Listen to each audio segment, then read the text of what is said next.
السلام علیکم ویورز، خاک اور خون کی چوتھی قسط کے ساتھ میں ہوں بیا کاظمی اور آپ دیکھ رہے ہیں بیا کاظمی یوٹیوب چینل۔ تو آغاز کرتے ہیں اپنی چوتھی قسط کا۔ چند دنوں میں سلیم سکول کے ماحول سے مانوس ہو گیا۔ اس کے لیے یہ بات اطمینان کا باعث تھی کہ ماسٹر جی بچوں کو بلا وجہ نہیں مارتے تھے، بلکہ وہ شور مچانے، سبق یاد نہ کرنے والے اور غیر حاضر رہنے والے بچوں کو مارتے تھے۔ اسکول سے باہر زندگی کی ہزاروں دلچسپیاں تھیں جو ماسٹر جی کی مار پیٹ کے باوجود بہت سے لڑکوں کو غیر حاضر رہنے پر آمادہ کر دیتی تھیں۔ اسکول سے باہر سرسبز کھیت اور باغات تھے، کھلی فضا میں پرندوں کے غول اڑتے تھے، جھیلیں تھیں جن میں کنول کھلتے تھے، وہ ندیاں اور نالے تھے جن میں برسات کا پانی بہتا تھا۔ اسکول سے باہر فلک بوس پہاڑ دکھائی دیتے تھے، اور سب سے زیادہ اسکول سے باہر ہنسنے، کھیلنے اور بولنے کی آزادی تھی۔ اور اس کے مقابلے میں اسکول کی ایک محدود چار دیواری تھی جس کے اندر 2 کمرے تھے، ان کے آگے برآمدہ تھا، کمرے کے ایک کونے میں ایک چھوٹا سا گڑھا تھا جس کے غلیظ پانی میں لڑکے تختیاں دھویا کرتے تھے۔ اسکول میں لکھنے کے لیے قلمیں، دواتیں اور تختیاں تھیں، پڑھنے کے لیے کتابیں تھیں۔ سلیم چھت کی کڑیوں سے لے کر اسکول کی ہر چیز کا معائنہ کر چکا تھا۔ دیوار پر چند بوسیدہ نقشے اور پرانی تصویریں تھیں، اور یہ سب سلیم کے دل پر نقش ہو چکی تھی۔ وہ بیٹھنے کی چٹائیوں پر سیاہی کے دبوں کے نشان اور چھت پر مکڑی کے جالے گن چکا تھا۔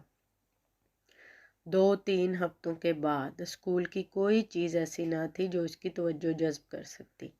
اب اسکول اس کے لیے ایک نئی دنیا نہ تھی، بلکہ ایک چھوٹا سا قید خانہ تھا۔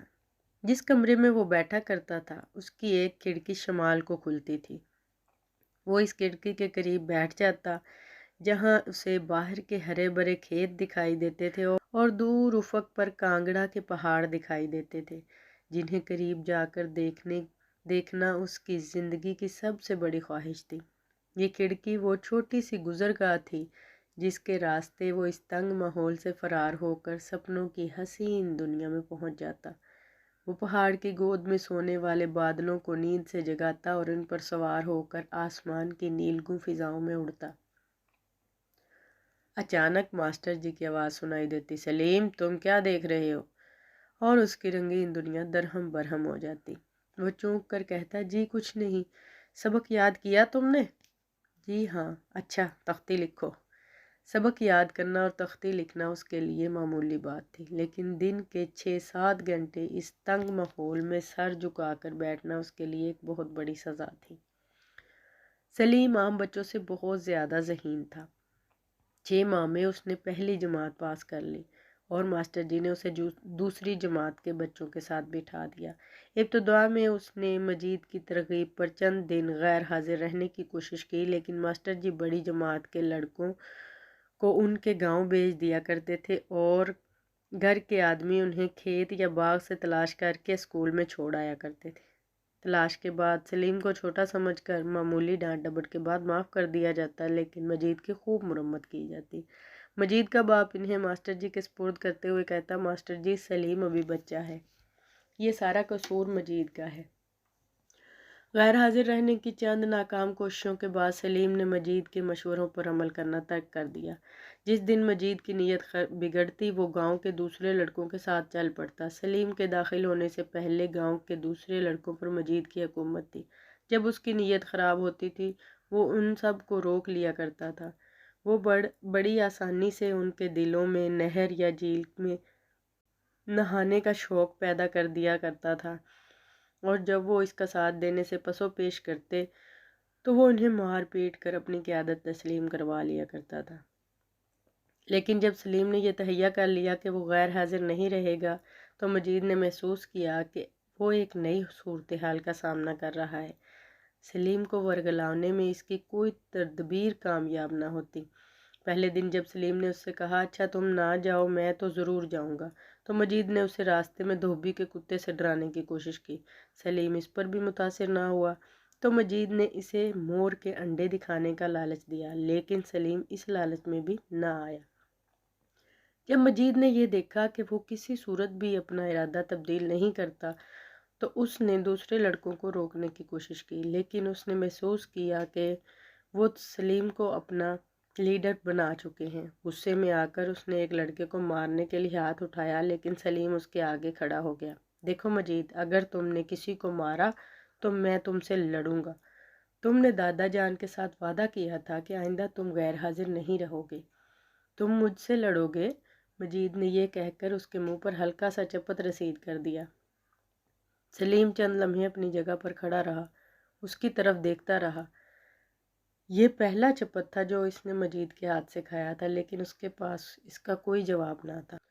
اس کے ہونٹ بھنچے ہوئے تھے اور اس کی نگاہیں مجید کے چہرے پر مرکوز تھیں۔ سلیم اچانک مڑا اور کسی سے بات کیے بغیر اسکول کی طرف چل دیا۔ گاؤں کے دوسرے لڑکے جلال، بشیر، رام لال اور گلاب سنگھ اس کے پیچھے پیچھے چل دیے۔ مجید کچھ دیر بے حس و حرکت کھڑا رہا۔ اس کا غصہ ندامت میں تبدیل ہو چکا تھا۔ یہ اس کی اور سلیم کی پہلی لڑائی تھی۔ اس نے سلیم کو گاؤں کے دوسرے لڑکوں سے لڑتے ہوئے دیکھا تھا اور وہ جانتا تھا کہ وہ ہار ماننے والوں میں سے نہیں۔ جلال نے ایک دفعہ اسے گالی دی تھی اور اس نے اپنی تختی سے اس کا سر پھوڑ دیا تھا، لیکن اس کا یہ طرز عمل مجید کے لیے ایک معمہ تھا۔ اسے ان ہاتھوں سے شکایت تھی جو اس کی چپت کے جواب میں اس کا گریبان پھاڑنے کے لیے نہ اٹھے۔ اسے ان آنکھوں سے گلہ تھا جن میں غصے یا نفرت سے زیادہ مروت تھی۔ سلیم اور اس کے ساتھی 3-4 کھیت آگے جا چکے تھے۔ مجید سلیم سلیم کیا ہوا ان کے پیچھے بھاگا۔ سلیم کے ساتھی اس کی طرف مڑ مڑ کر دیکھ رہے تھے، لیکن سلیم نے اس کی طرف کوئی توجہ نہ دی۔ مجید کا خیال تھا کہ وہ اس کی آواز سن کر بھاگ نکلے گا، اسکول پہنچنے سے پہلے وہ اسے پکڑ لے گا اور پھر دونوں کھلکھلا کر ہنس پڑیں گے، لیکن سلیم اپنی معمولی رفتار سے چلتا رہا۔ اس نے قریب پہنچ کر پھر آواز دی، سلیم ٹھہرو، میں تمہارے ساتھ چلتا ہوں۔ سلیم نے اس کی طرف مڑ کر دیکھا اور کہا، تم میرے ڈر سے اسکول مت جاؤ، میں دادا جان اور چچا جان سے تمہاری شکایت نہیں کروں گا۔ سلیم آگے چل پڑا۔ مجید مایوسی اور پریشانی کی حالت میں سر جھکائے اس کے پیچھے پیچھے آ رہا تھا۔ سارا راستہ وہ سلیم کو منانے کی مختلف ترکیبیں سوچتا رہا۔ اسکول کے قریب پہنچ کر اس نے کہا، سلیم تم مجھ سے صلح نہیں کرو گے؟ سلیم نے جواب دینے کی بجائے اپنی رفتار تیز کر دی۔ مجید نے کہا، اچھا تو یوں ہی صحیح، میں چھٹی کے دن تمہارے ساتھ نہر پر نہیں جاؤں گا۔ سلیم نے اس پر بھی کوئی جواب نہ دیا۔ مجید نے پھر کہا، میں چھٹی کے بعد واپس آ کر مور کے انڈے توڑ ڈالوں گا، میں تمہارے بگلے کے بچے بھی مار ڈالوں گا اور ان کے گلے میں رسی ڈال کر درخت سے لٹکا دوں گا۔ سلیم کی رفتار سست ہو گئی اور وہ مڑ کر مجید کے چہرے کی طرف دیکھ رہا تھا۔ اس کی آنکھیں بتا رہی تھی کہ وہ مجید کی باتوں کو مذاق نہیں سمجھتا۔ مجید نے کہا، میں تمہاری بلی کے بچوں کو اٹھا کر درخت کی چوٹی پر رکھ آؤں گا، کنویں کے پاس جامن کے سب سے اونچے درخت کی چوٹی پر، تم پھر انہیں اتار نہیں سکو گے۔ سلیم کی قوت برداشت جواب دے چکی تھی۔ وہ اچانک اپنا بستہ اور تختی ایک طرف پھینک کر زمین پر بیٹھ گیا اور منہ بسورنے لگا۔ مجید اور باقی لڑکے اس کے ارد گرد جمع ہو گئے۔ جلال نے کہا، چلو سلیم اب دیر ہو رہی ہے۔ سلیم نے زمین سے گھاس کے تنکے نوچتے ہوئے کہا، میں نہیں جاؤں گا۔ مجید ہنستا ہوا اس کے سامنے بیٹھ گیا اور اس کا منہ چڑھانے لگا۔ سلیم اچانک غضبناک ہو کر اٹھا اور مجید پر پل پڑا۔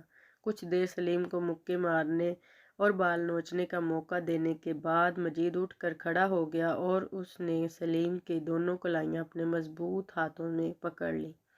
سلیم کا چہرہ غصے سے تمتما رہا تھا اور وہ مجید کو ٹھڈے مار رہا تھا، لیکن مجید ہنس رہا تھا۔ جلال نے آگے بڑھ کر انہیں چھڑانے کی کوشش کی، لیکن مجید نے اسے دھکا دے کر پیچھے گراتے ہوئے کہا، تم دور رہو، سلیم کو اپنا غصہ نکال لینے دو۔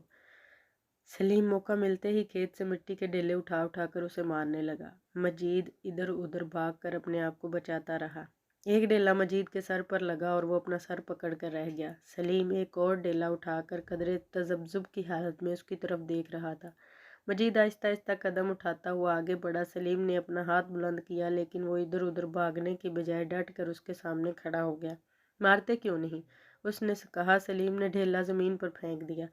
مجید نے زمین سے سلیم کی ٹوپی اٹھا کر اس کے سر پر رکھ دی، پھر دونوں نے اپنے اپنے بستے اٹھا لیے اور خاموشی سے ایک دوسرے کی طرف دیکھنے لگے۔ مجید مسکرا رہا تھا۔ اور سلیم اپنی مسکراہٹ چھپانے کی کوشش کر رہا تھا۔ مجید نے کہا لاؤ میں تمہارے کپڑے جھاڑ دوں، اور سلیم کھلکھلا کر ہنس پڑا۔ وہ سب ہنس رہے تھے۔ جلال نے کہا سلیم مجید بگلے اور بلی کے بچوں کو نہیں مارے گا، یہ تمہیں یوں ہی ڈرا رہا تھا۔ میں جانتا ہوں، سلیم نے بے پرواہی سے جواب دیا۔ مجید نے کہا لیکن جلال کے بچے، تمہاری مرغی نے بچے نکالے ہیں اور میں انہیں نہیں چھوڑوں گا۔ میں انہیں سلیم کی بلی کے آگے ڈال دوں گا اور وہ مرغی کے بچوں کو کھا لیتی ہے۔ جلال اب اسکول سے زیادہ اپنی مرغی کے بچوں کی فکر تھی۔ وہ سوچ رہا تھا کاش میں ان کی باتوں میں دخل نہ دیتا۔ سلیم نے اسے مغموم دیکھ کر اس کے کان میں کہا جلال مجید تمہیں یوں ہی ڈرا رہا ہے۔ جب یہ بچے اسکول میں داخل ہوئے تو داؤد گھنٹی بجا رہا تھا۔ اس نے مجید کو دیکھتے ہی کہا مجید میں نے آج ایک درخت پر طوطے کے بچے دیکھے ہیں، آج چھٹی کے بعد وہاں چلیں گے۔ سلیم نے کہا میں بھی تمہارے ساتھ جاؤں گا۔ داؤد نے کہا وہاں بہت سے بچے ہیں، میں تمہیں بھی ایک دوں گا۔ جلال نے کہا اور مجھے؟ داؤد نے کہا میں تم سب کو ایک ایک بچہ اتار دوں گا، لیکن بولنے والا طوطا میرا ہوگا۔ سلیم نے کہا بولنے والا کیسا ہوتا ہے؟ اس کے گلے میں داڑھی ہوتی ہے۔ خاک اور خون کی 5ویں قسط دیکھنے کے لیے چینل کو سبسکرائب کریں اور بیل آئیکن کو دبا دیں۔ جزاک اللہ العزیز۔ اللہ حافظ۔